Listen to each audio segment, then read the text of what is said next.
Andrea benar-benar tidak bisa berharap pada Kelvin.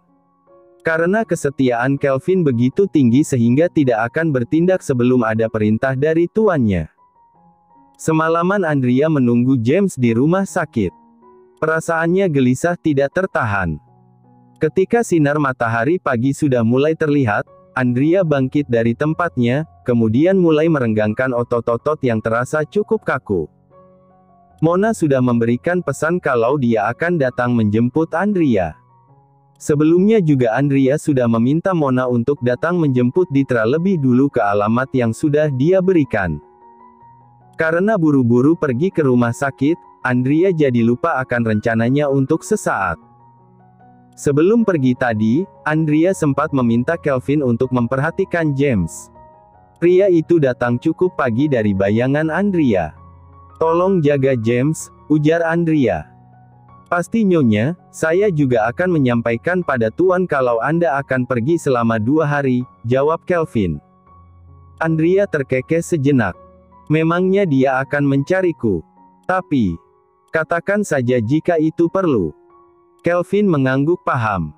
Meski dia harus menahan senyum karena Nyonya Andrea tidak tahu kalau diam-diam tuannya itu sering mengawasinya melalui Hendrik. Meski tidak bisa dikatakan juga kalau apa yang dilakukan James hanya sekedar ingin memastikan Andrea bukan pengkhianat atau orang yang akan mengganggu rencananya. Pemikiran tuannya tidak seromantis yang dibayangkan.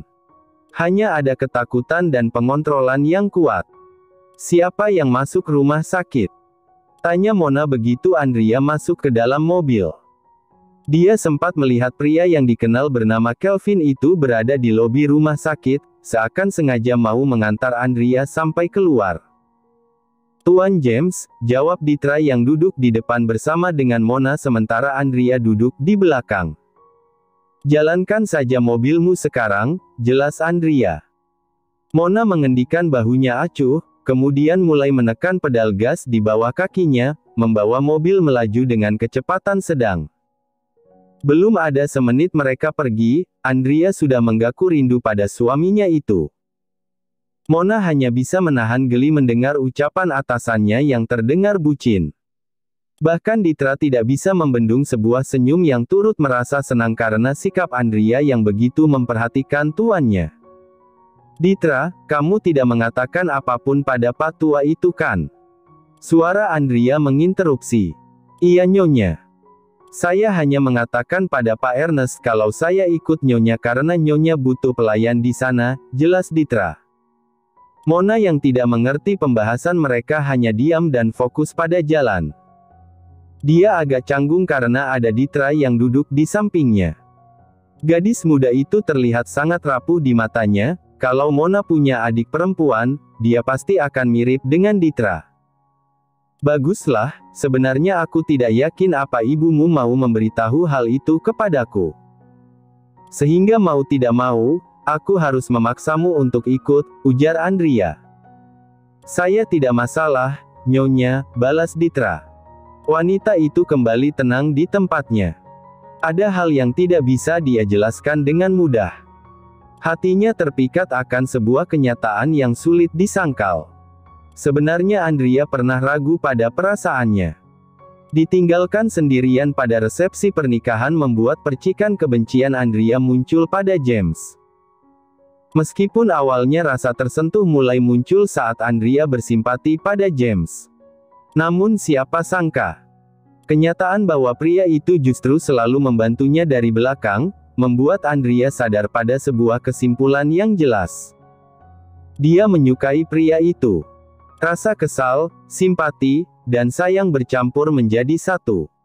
Perlahan Andrea berusaha memperkuat hatinya untuk mencari tahu tentang James.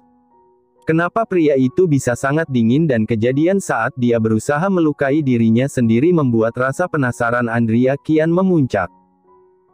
Dirinya sudah berusaha semaksimal mungkin membujuk Pak Ernest untuk memberitahunya, bahkan Kelvin pun tidak ingin mengatakan sesuatu tentang masa lalu James.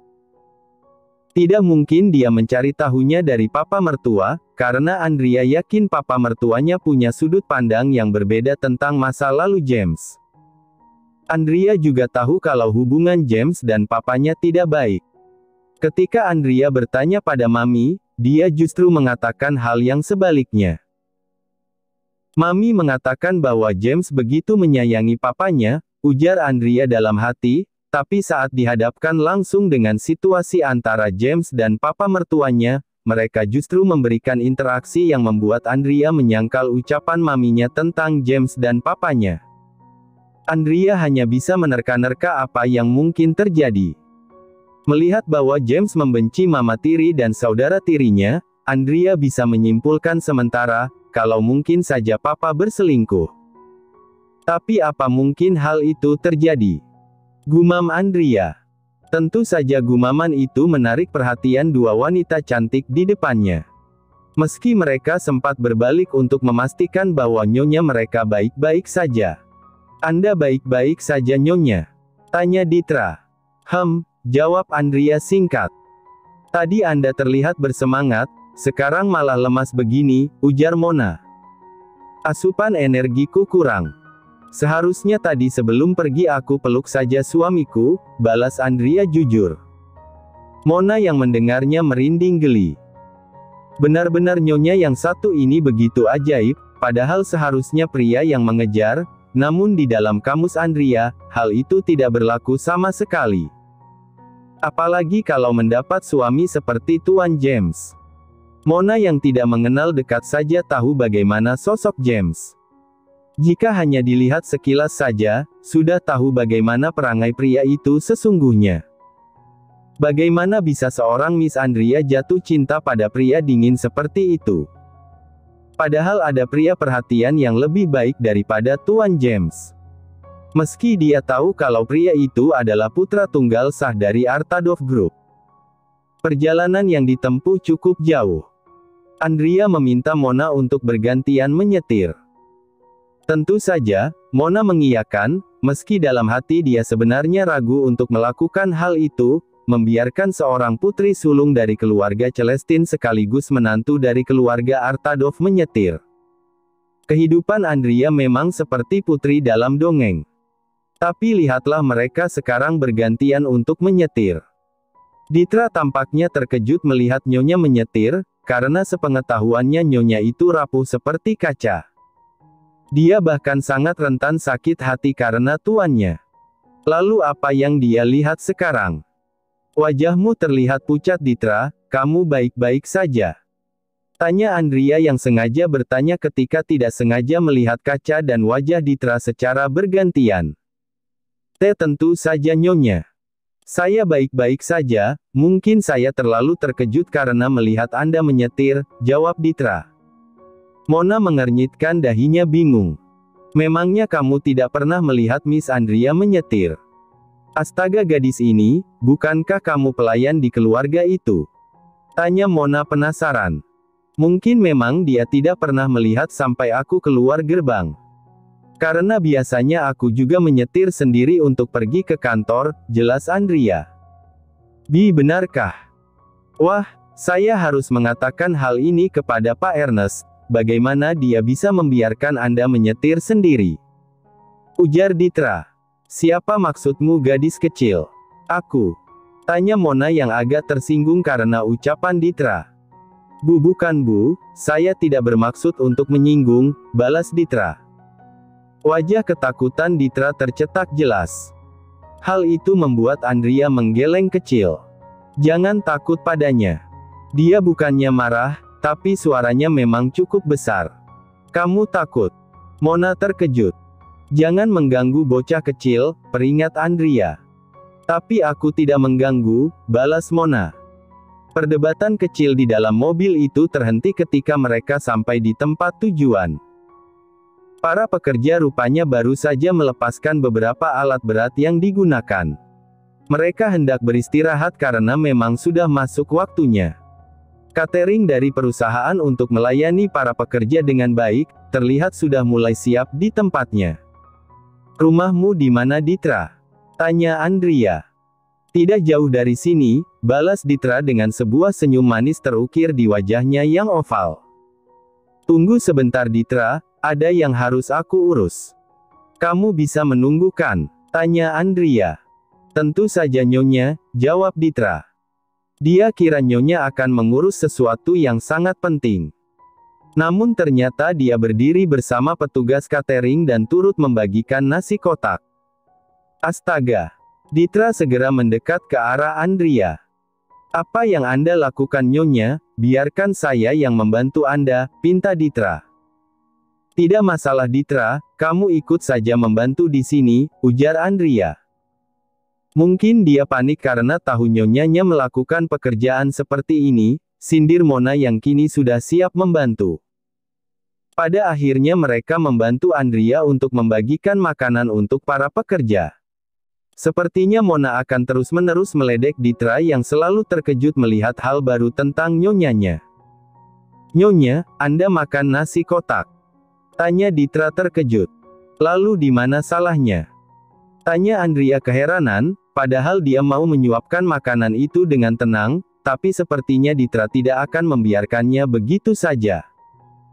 Bagaimana Ditra tidak panik, kalau Nyonya Andrea yang dilayani bak ratu, harus duduk makan lesehan bersama beberapa pekerja yang lain. Tidak salah memang, hanya saja ukuran pelayan seperti Ditra, ini adalah perilaku mengherankan. Biarkan saya melayani Anda dengan baik, jelas Ditra. Santai saja, aku bisa sendiri kok, balas Andrea. Anda benar-benar membuat saya terkejut hari ini Nyonya, ujar Ditra. Andrea terkekeh. Sudah biasa kok. Kamu tidak perlu begitu terkejut. Kita akan ke rumah ibumu setelah ini, tambah Andrea. Baik kalau begitu, jawab Ditra. Sayangnya Ditra harus dibuat terkejut lagi karena melihat sosok Nyonya muda Artadov membantu pekerja mengangkat triplek. Meski terlihat ramping, triplek cukup berat. Apa yang dia lihat sekarang? Jangan lebay Ditra. Aku hanya mengangkat triplek. Ini tidak sebanding dengan beratnya usaha meluluhkan James, ujar Andrea. Anda tidak ingin beristirahat terlebih dahulu? Tanya Mona. Andrea menggeleng dengan cepat. Aku akan pergi bersama Ditra. Tetap di sini dan awasi jalannya pembangunan. Jangan berpikir untuk tidur lebih dulu, peringat Andrea. Dia sudah bertekad untuk menjalankan rencananya pergi menemui seseorang yang mungkin akan memberitahunya rahasia terbesar yang belum pernah Andrea ketahui sama sekali. Ditra masih terdiam karena dia melihat Nyonyanya bekerja keras bahkan tidak peduli pada sengatan sinar matahari yang mungkin saja akan merusak kulitnya. Bahkan tadi Andrea mengangkat sesuatu yang berat, tentu saja Ditra tidak boleh membiarkan Nyonyanya itu lecet meski sedikit. Kenapa dari tadi kamu diam saja Ditra? Tanya Andrea ketika mereka sudah masuk ke dalam mobil. Ditra yang sedang melamun memikirkan Nyonya sejenak terkejut melihat Nyonyanya yang kini sedang santai duduk di kursi pengemudi dan mengoleskan lotion untuk tangannya. Nyonya, saya tidak tahu kalau pekerjaan Anda akan seperti itu.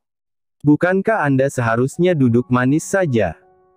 Saya tidak sanggup melihatnya, bahkan Pak Ernest bisa pingsan melihat Nyonya muda Artadov melakukan pekerjaan seperti ini, ucap Ditra yang terdengar cukup khawatir. Andrea malah terkekeh mendengarnya. Lihatlah gadis kecil ini khawatir bahwa Andrea akan lecet.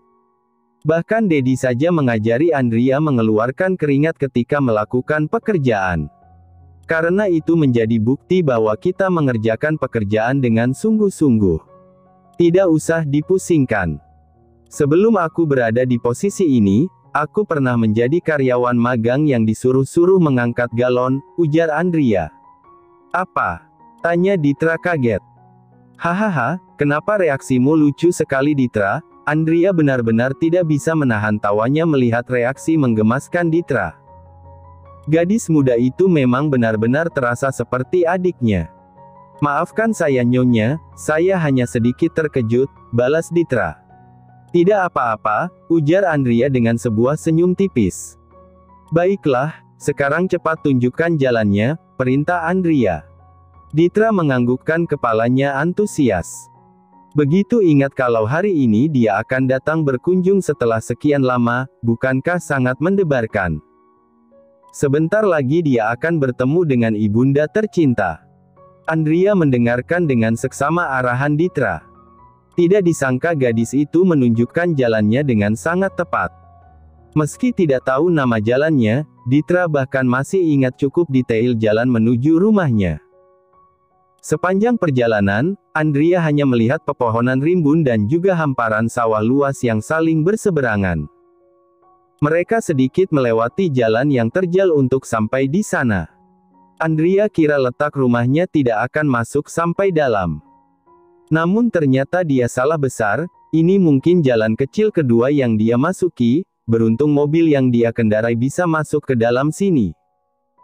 Jalannya memang sedikit sempit nyonya, tapi setelah masuk ke dalam sana, akan lebih luas, jelas Ditra. Andrea hanya mengangguk kecil. Meski cukup kesulitan membawa mobil masuk ke dalam jalan sempit, setidaknya Andrea bisa cepat sampai di tempat yang dituju. Itu rumah saya nyonya, ujar Ditra. Ditra menunjuk dengan antusias bangunan sederhana di depannya. Andrea turun dengan segera menyusul Ditra. Gadis itu tampak senang dengan pakaian kasual yang dibelikan oleh Andrea. Daripada terus mengenakan pakaian pelayan, Andrea ingin Ditra bertemu dengan keluarganya dengan santai. Karena ini bisa jadi ajang melepas rindu setelah sekian lama tidak berjumpa, pikir Andrea. Kebetulan sekali begitu mereka keluar mobil, seorang wanita paruh baya dengan kemeja longgar bunga-bunga keluar dari rumah. Mata wanita paruh baya itu mulai menyipit ketika kedatangan tamu tak diundang. "Mama." Suara familiar putrinya mulai menyapa. "Ditra?" tanya wanita paruh baya itu. Ditra segera mengajak nyonyanya untuk ikut serta mendekat ke arah wanita paruh baya itu. "Mama, astaga aku sangat merindukan Mama," ujar Ditra yang segera memeluk Bu Rati. "Selamat siang Bu Rati," sapa Andrea ramah. Sejenak wanita paruh baya itu terdiam menikmati pelukan putrinya yang begitu dia rindukan. Atensinya mulai teralih ketika sadar bahwa ada wanita lain yang dibawa putrinya untuk datang berkunjung ke rumah. Ditra yang sadar kalau dirinya sudah melupakan sosok penting itu, kini berbalik dan tersenyum dengan sopan. "Mama, aku membawa seorang tamu penting." Kernyitan di dahi wanita paruh baya itu muncul tanpa dicegah. Tentu saja dirinya penasaran, siapa yang saat ini dibawa oleh putrinya. Wanita cantik dengan tampilan cukup elegan dan terlihat sangat berkelas. Apa wanita kaya di hadapannya ini adalah orang yang mungkin saja merayu putrinya untuk berhenti bekerja di keluarga Artadov. "Halo Ibu Rati, perkenalkan saya Andrea." Andrea menyodorkan tangannya dengan sopan, tentu saja disambut baik oleh sang empu. "Ah, iya, saya Rati, Ibunda Ditra," jawab wanita paruh baya itu. "Mama, dia nyonya muda keluarga Artadov," jelas Ditra. Mata wanita paruh baya itu membola terkejut. Dia segera menjauh dan membungkuk dengan sopan. Astaga! Bagaimana bisa dia bertindak tidak sopan pada apa? Nyonya muda. Andrea bisa melihat raut wajah terkejut dari wanita paruh baya itu, benar-benar mirip dengan Ditra. Buah jatuh memang tidak jauh dari pohonnya. Nyonya muda, apa itu artinya? Bu Rati menoleh ke arah putrinya meminta penjelasan. Itu benar, Ditra tersenyum dan mengangguk sebagai jawaban. Astaga, tuan muda sudah menikah. Padahal baru kemarin rasanya saya melihat tuan muda masih sependek ini, jelas wanita paruh baya itu. Dia segera mendekat dan menyentuh kedua tangan Andrea dengan lembut. Anda benar-benar istri dari tuan muda James. Andrea menganggukkan kepalanya singkat. Saya sengaja datang kemari untuk bertemu Anda. Ah, begitu, jawab Bu Rati. Kalau memang Anda ingin mengobrol dengan saya, mari silakan masuk dan duduk dulu, ajak wanita paruh baya itu dengan sopan. Dia juga meminta Ditra untuk menyiapkan minuman dan makanan. Maaf ya, gubuk kami yang kecil ini mungkin akan membuat Anda merasa sedikit tidak nyaman, jelasnya. Tentu saja tidak masalah. Rumah adalah tempat ternyaman bagi pemiliknya, balas Andrea sopan. Sungguh ia tertegun melihat sosok nyonya muda yang saat ini mendampingi Tuan Muda Artadov itu. Putra yang sangat malang. Jika Bu Rati mengingatnya, dia benar-benar ingin sekali berlari untuk memeluk bocah kecil yang malang itu. Melihat adanya perubahan raut wajah dari wanita parubaya di hadapannya ini, membuat Andrea bertanya-tanya. Apa ketika dia mengingat James, dia akan bereaksi penuh simpati seperti ini? Saya dengar dari Ditra, Anda sudah sangat lama bekerja pada keluarga Artadov, ucap Andrea yang mulai membuka percakapan. Iya, saya bekerja di sana saat mendiang nyonya mulai menempati mansion tersebut, jelas Bu Rati. Andrea tampak diam untuk sejenak. Tidak lama setelah itu, Ditra juga datang memberikannya sebuah minuman dan makanan ringan. Hanya ini yang ada, maafkan jikalau sederhana, ucap Ditra. Tentu saja tidak masalah, saya yang seharusnya membawakan oleh-oleh. Tapi karena terburu-buru untuk datang, saya jadi lupa menyiapkannya, balas Andrea. Anda benar-benar berhati malaikat nyonya, ujar Bu Rati. Wanita parubaya itu kemudian menunduk dengan sendu. Saya jadi teringat Nyonya N. Beliau adalah orang yang sangat baik dan lembut. Dia begitu penyayang pada Tuan Muda, dan mencintai Tuan Besar. Sayang Tuhan sepertinya tidak mengizinkan Nyonya terlalu lama berada di sini. Tentu saja rasa penasaran Andrea semakin membuncah. Terutama ketika wanita parubaya itu membahas hal penting yang akan dia tanyakan. Sebenarnya kedatangan saya ke sini, ingin menanyakan sesuatu yang penting tentang James, ujar Andrea. Andrea sebenarnya tidak yakin apa baik kalau dia langsung memberitahu keinginannya untuk mengetahui masa lalu James atau tidak. Sebelumnya saya tidak ingin Anda salah paham. Bukannya saya tidak mengenal dia dengan baik, hanya saja ada beberapa hal yang mungkin sengaja untuk tidak dikatakan pada saya. Sehingga saya ingin mencari tahu tentangnya. Raut wajah Bu Rati berubah menjadi ragu. Saya benar-benar ingin tahu, sebenarnya apa yang terjadi di mansion itu, atau apa yang membuat senyum suami saya tidak pernah muncul lagi. Plak! Anak tidak berguna! Teriak wanita parubaya itu. Kamu mama berikan fasilitas dan materi yang berlimpah, bukan untuk digunakan dalam hal bodoh seperti ini. Wanita parubaya itu memijat keningnya yang berdenyut nyeri. Kemarin, putra satu-satunya ini membuat masalah lagi. Dia berurusan dengan orang penting karena berani melakukan tindakan tidak senonoh. Lihatlah. Harus bagaimana lagi dia mendidik putranya ini agar berguna. Aku sudah melakukan perintah mama, bukan? Aku belajar dengan sangat giat, tapi aku hanya salah sesaat dan mama semarah ini. Tanya Julio. Plak. Bantah lagi, bantah lagi. Bentak wanita parubaya itu. Entah sudah berapa kali pria itu meringis dibuatnya. Tamparan yang dilayangkan oleh sang mama benar-benar menyakitkan. Dia rasa kalau nanti berkaca pada cermin, wajahnya akan memerah. Lalu aku harus bagaimana lagi ma? Tanya Julio. Diam. Perintah wanita parubaya itu. Pria itu hanya bisa pasrah menerima kemurkaan dari mamanya. Toh juga dia memang seperti bajingan yang hidup luntang-lantung. Ya Tuhan. Apa dosaku sampai harus memiliki putra tidak berguna sepertimu? Andaikan aku bisa memilih, aku lebih memilih James yang buta itu lahir dari rahimku daripada dirimu. Wanita parubaya itu sudah tidak bisa berkata-kata lagi. Rasanya begitu malu menangani masalah yang dibuat Julio. Masalah demi masalah yang masih berfokus pada hal yang sama. Namun tanpa wanita parubaya itu ketahui, perasaan dendam Julio tampak kembali menumpuk. Dia jengah mendengar mamanya terus-menerus membandingkan dirinya dengan James. Pria sialan itu benar-benar memancing amarahnya. Mamanya juga sama, tidak pernah sekalipun menggakui keahlian dan kesukaan Julio. Karena kenyataannya Julio benar-benar tidak menginginkan bisnis ini. Dia benci, benar-benar membenci sesuatu yang berhubungan dengan bisnis.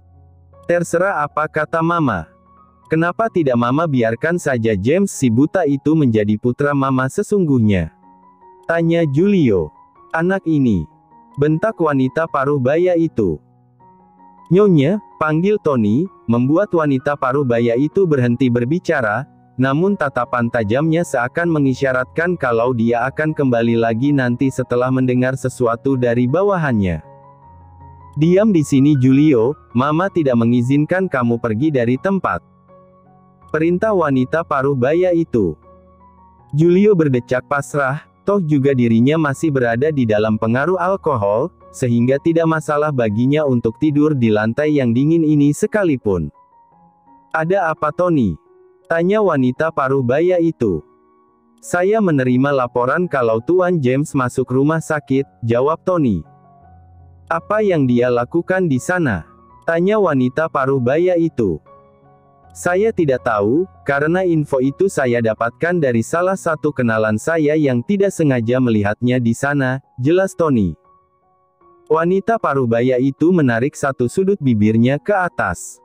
Entah apa yang sedang James rencanakan. Gagalkan semuanya, karena aku tidak ingin rencana kita berbalik seperti saat itu. Menurut Nyonya, apa mungkin kalau Tuan James sedang merencanakan untuk operasi mata? Tanya Tony. Tidak mungkin. Karena pria itu bahkan tidak punya niat untuk bertahan hidup. Bisa saja sebenarnya dia berusaha untuk bekerja sama dengan pihak rumah sakit. Karena Dr. Charles masih menjadi dokter pribadi pria itu, jawab wanita paruh baya itu. Tony mengangguk paham, meski hatinya sebagian yakin kalau sebenarnya James merencanakan sesuatu yang berkaitan dengan matanya. Bisa saja semenjak kehadiran istri seperti Andrea, dia ingin terlihat sempurna dan membahagiakan istrinya, meski mata-mata yang dia kirim ke mansion itu selalu mengatakan kalau hubungan keduanya tidak baik. Tony tidak mau teledor seperti hari-hari lalu. Apalagi ketika kasus penggelapan dana itu terjadi, dalang utama di balik kasus ini adalah orang James, namun limpahan kesalahan itu malah berimbas pada Julio. Keduanya memang bisa dibandingkan secara nyata. Bagaimana isi otak James yang tidak bisa ditebak, sementara tuan mudanya Julio hanya fokus pada kesenangan sementara. Sungguh putra yang malang. Karena setiap waktu selalu menjadi bahan perbandingan. Sementara itu, James sudah kembali ke kediamannya. Tidak ada percakapan tentang peristiwa saat hujan itu. Hanya saja Kelvin terus mengoceh padanya dengan mengatakan bahwa kemarin Andrea datang menemaninya sampai pagi. Namun Andrea harus pergi karena menyelesaikan proyek Liam. Hanya saja James merasa Kelvin terlalu berlebihan dalam memuji Andrea. Bisa-bisa James salah paham memikirkan bagaimana Kelvin bisa dengan berani memuji istrinya. Berhentilah untuk mengatakan tentang wanita itu. Fokus pada rencana kita. Jangan sampai berita bahwa aku akan melakukan operasi mata terdengar, perintah James. Maafkan saya Tuan. Hanya saja saya merasa Nyonya begitu mencintai Tuan. Tidakkah Tuan merasakannya? Tanya Kelvin. Lama-kelamaan sifatmu tidak jauh berbeda dengan Rico, balas James tajam. Pria yang berdiri tidak jauh darinya hanya bisa menelan ludahnya gugup. Apa sekarang dia sudah melangkah terlalu jauh? Maafkan saya Tuan, ujar Kelvin. Lalu saya sudah memastikan dengan baik kalau rencana operasi mata itu akan berjalan lancar, tambah Kelvin. Hanya deheman pelan yang dibalas James. Namun sekarang dia merasa sesuatu di hatinya sepi. Tidak seramai saat James membayangkan mungkin Andrea yang masuk ke ruangannya dengan sembrono. Astaga! Apa yang sedang aku pikirkan? Gumam James. Nyonya, sahut Kelvin dengan refleks. Tutup mulutmu. Bentak James. Pria itu benar-benar menutup mulutnya karena perintah James. Bagikan semua informasi tentang kegiatan Andrea di sana, perintah James. Kelvin mengangguk paham.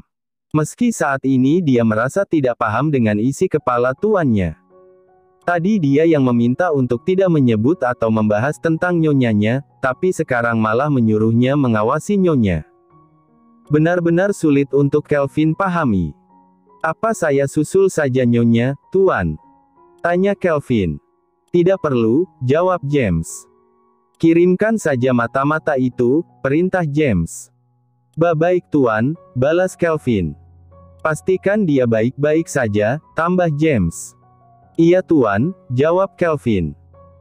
Aku seperti ini bukan karena aku khawatir, hanya saja Tuan Alvaro bisa mengulitiku hidup-hidup jika tahu aku membuat putrinya terluka, ujar James. Kelvin menghela napas, sebenarnya ingin berbicara. Apa tuannya itu tidak sadar kalau dia sudah mulai berkata, maka akan keluar perkataan yang menyakitkan hati. Lagi pula kita tidak tahu, sampai sejauh mana wanita itu akan bertahan di sisiku, tambah James. Tunggu sampai bulan depan. Karena aku sudah mempersiapkan hal untuk merealisasikan rencanaku, ujar James. Kelvin kembali mengangguk karena mendengar ucapan tuannya. Dia tidak tahu apa yang mungkin pria itu rencanakan sampai bulan depan. Namun dia berharap yang terbaik untuk nyonyanya. Terima kasih sudah menonton, guys. Jangan lupa klik like jika kalian menikmati cerita ini, subscribe untuk update konten seru lainnya, dan tinggalkan komentar di bawah tentang apa yang kalian pikirkan atau cerita apa yang ingin kalian dengar selanjutnya. Dukungan kalian sangat berarti. Sampai jumpa di video berikutnya.